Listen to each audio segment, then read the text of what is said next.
Hey guys, it's Mountain Walk, and today we're going to be talking a little bit about the Legacy band list. So this all kind of started off with a tweet by Aaron Forsyth, and let me go ahead and pull that up.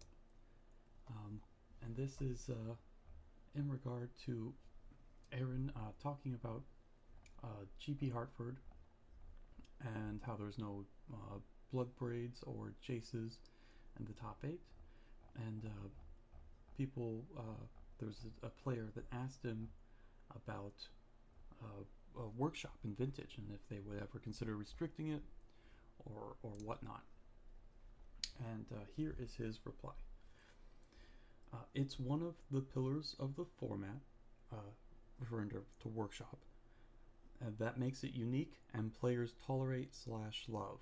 It's like Brainstorm and Legacy. Every saturation metric we would ever invent would point to it being banned, but people love it. Transgressive stuff needs a place to live. So this says a lot. I mean, I guess it tells us a lot of stuff we already knew, and then raises a lot of other questions. For example, we knew that basically that there's no way reasonably you could have had Brainstorm unbanned for this long. I mean, and not have some sort of special protection, being a pillar of the format, a term that apparently R&D has adopted from Vintage, where pillars were originally like these four different archetypes, like Workshop, of course, Drain, Rituals, and Bazaar. They were like these distinct decks, and it made distinct decks, and they all were shaping the format, and that's how people defined them. Now Wizards sort of took that term, and now Pill of the Format also has this sort of meaning of like it's untouchable. Basically, we're not going to ban it. So that's kind of interesting. But again, we already kind of knew that. I mean, if you're talking about like over-representation or whatever, apparently that's alone is not enough for it to really be banned. So, I mean, that's interesting to know. Um, and this says a lot, I think, because, well, for one, the one nice thing is people don't have to talk about it anymore. We don't have to have a 300 page like should we ban Brainstorm discussion again. Like, we get it. Brainstorm is more or less the most powerful card in the format. It's not going to be banned.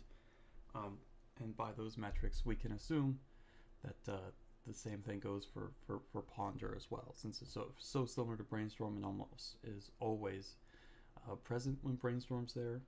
And then stuff like Force of Will and Wasteland we already knew, but they were pretty important for the health of the format. I guess Deathray Shaman kind of falls into that. I mean, it's the most innocuous card.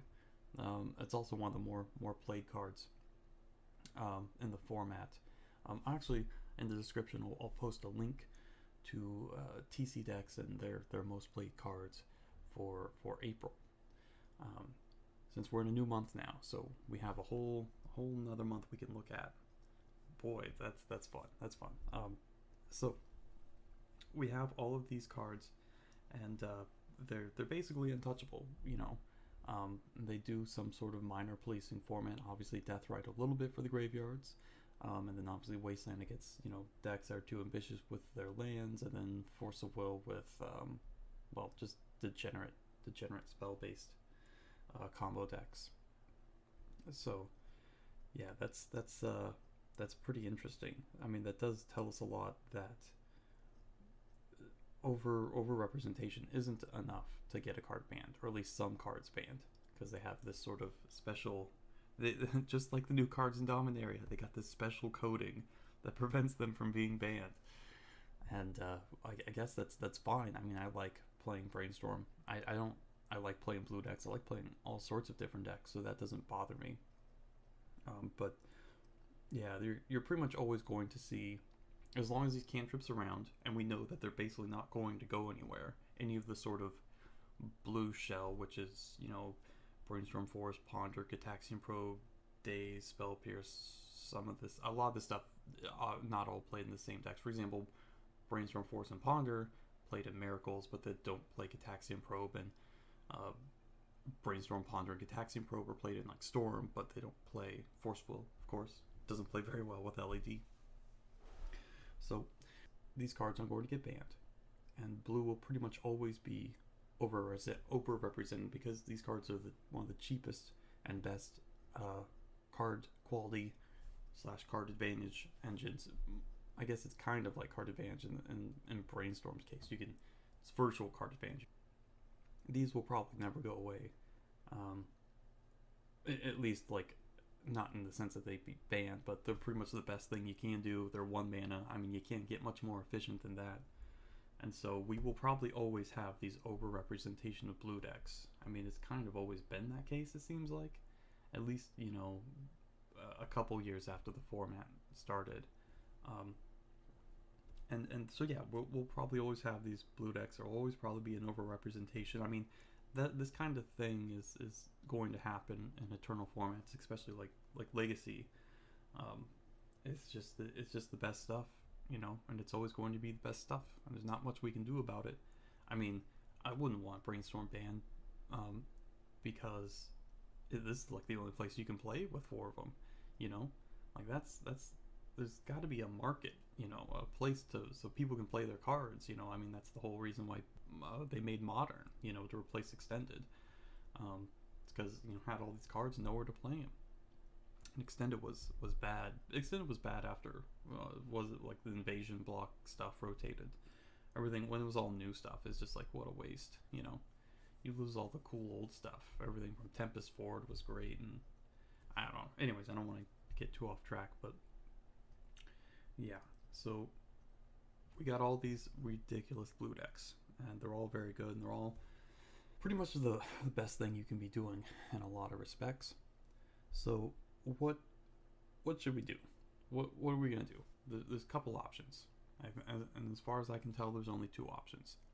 We can hope and pray that they print some cards that work really well in blue decks, or work really well in non-blue decks, and then don't really power up blue decks or whatever, so we can hope and pray that they print these wonderful new cards that may or may not ever be coming, or we can look at the ban list and see like what kind of cards would we, if we could campaign for it or whatever, or at least just talk about it. I think just talking about it is the most important step.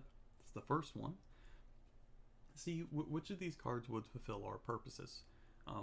Typically we want, like, the best thing to do, I think what my philosophy is, like, the shortest ban list possible is best, because Legacy is a format where you should be able to play your cards, pretty much all of your cards with obvious exceptions.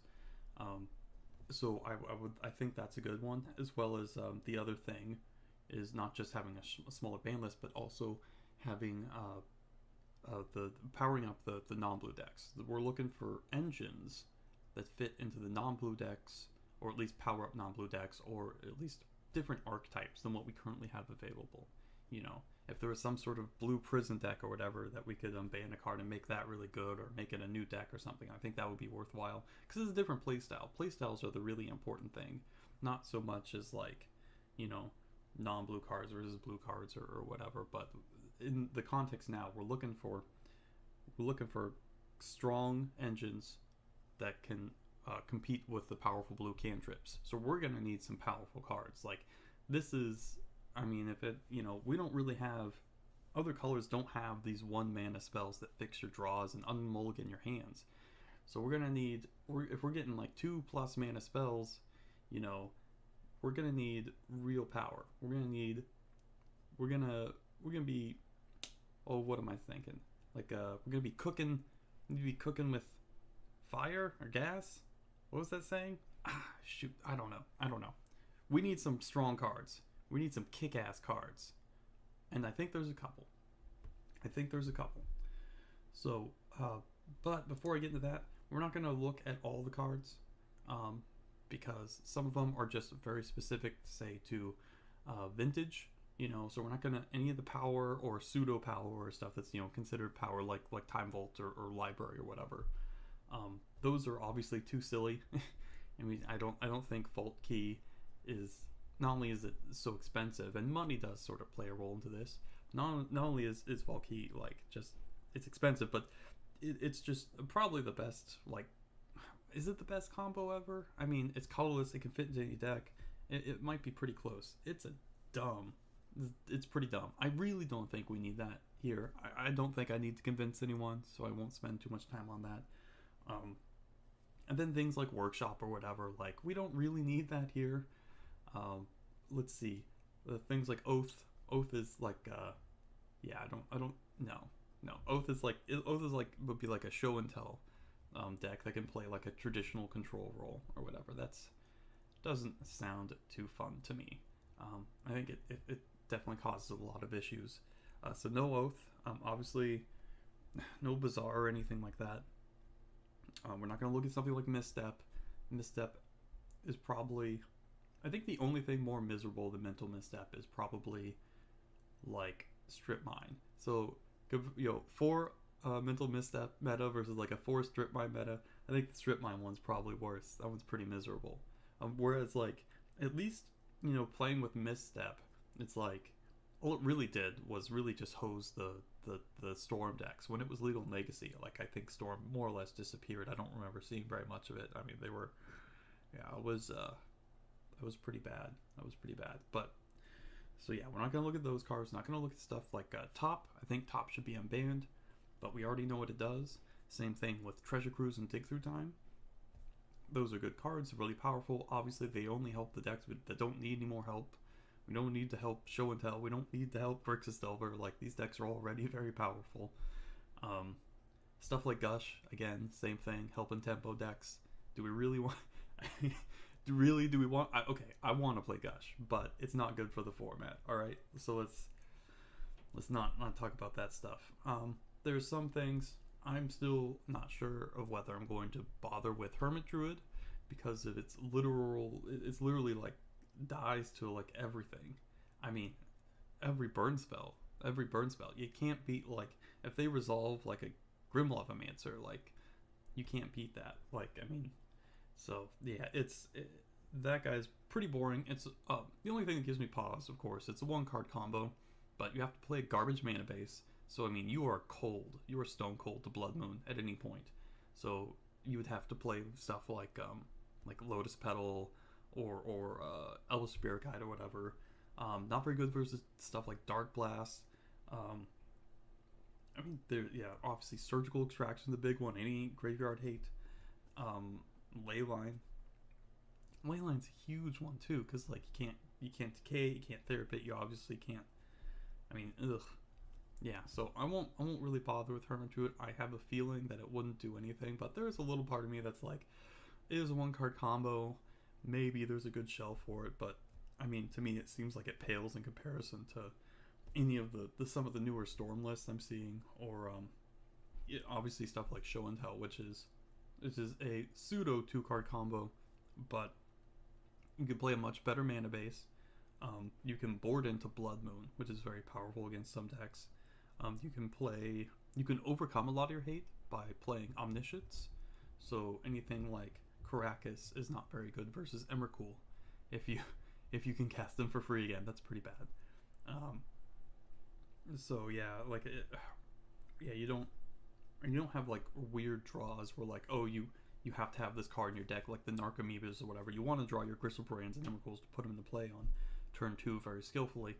So yeah, I don't understand why you would play like this deck. Like, if you tried to go like make it super fast, like, you just lose that much more often to pretty much every card, random swords and stuff like that, like bolts and whatever. So if you go slower, it's like, okay, why are you playing a worse version of like Show and Tell, basically?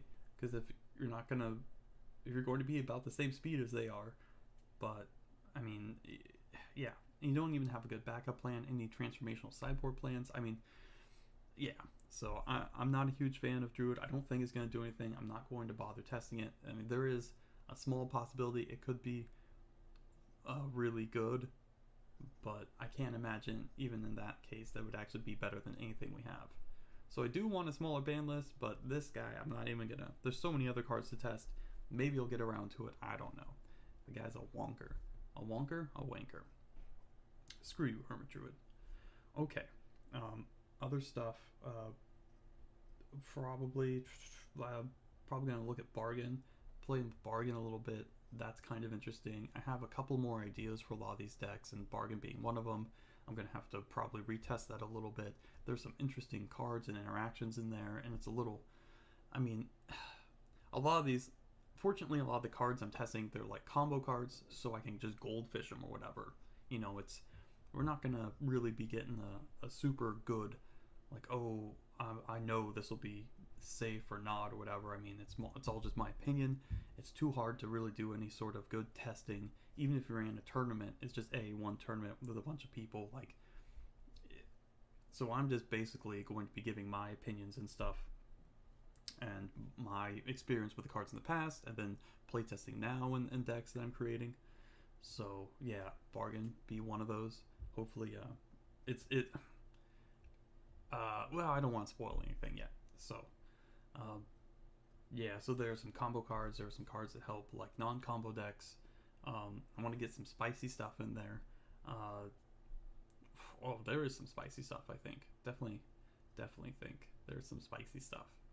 I don't know, some of the more boring cards, like spoiler alert, Mind Twist. Like I might just put like a couple of those ones together and do an episode just on that. But I want to do a couple of these,